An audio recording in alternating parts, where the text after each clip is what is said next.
Medical emergency raising concerns for some travelers on board the flight. A passenger dies on the plane, and one nurse who tried to save her says the flight crew could have been better prepared to help out. Local 10 News reporter Roy Ramos live now outside Fort Lauderdale-Hollywood International Airport with the story for us. Roy. Calvin and Nicole, that flight took off from right here at FLL. In fact, we did reach out to Spirit Airlines. They confirmed this woman was 83 years old. Unfortunately, she did lose her life aboard that flight. But some passengers we spoke with said there was a lack of decency by crew members and a lack of preparation. It may have been a fun-filled family vacation to San Jose, Costa Rica for Natalie Albino, her fiancé Jonathan Bunda, and their son, but getting there was anything but. The journey starting out on a Spirit Airlines flight out of Fort Lauderdale International Airport. The family takes off January 31st. 2 hours into their flight, Natalie says the crew starts calling for medical professionals aboard, so Jonathan runs to see what's going on. He comes back and he tells me, no, the lady's going to need CPR, so I went up to help. Natalie, a registered nurse at Broward Health Medical Center, said she rushed to find an elderly woman unconscious.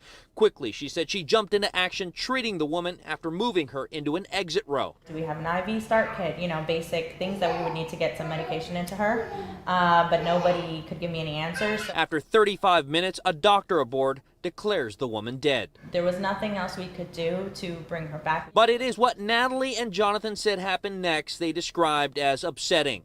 They said when they asked the crew for a blanket to cover the woman's body, they didn't have one. Pretty disrespectful, Imagine if it was your mother or grandmother. We had to take her sweater off of her and physically put it over her head. When they asked to move the woman to the back of the plane away from her friend she was sitting next to, that request was denied. I just remember the flight attendant looking at me and she said, no, we have to buckle her back into her seat. Frustrating for Natalie and Jonathan how ill-prepared they said the crew was to handle a situation like this. The flight attendant that I was speaking to after this whole ordeal told me that he did not feel prepared.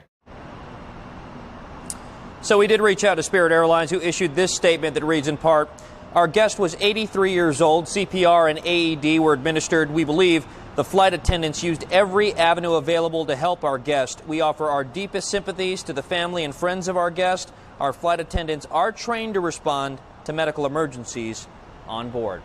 Here at FLL, Roy Ramos, Local 10 News. Okay, Roy, thanks a lot.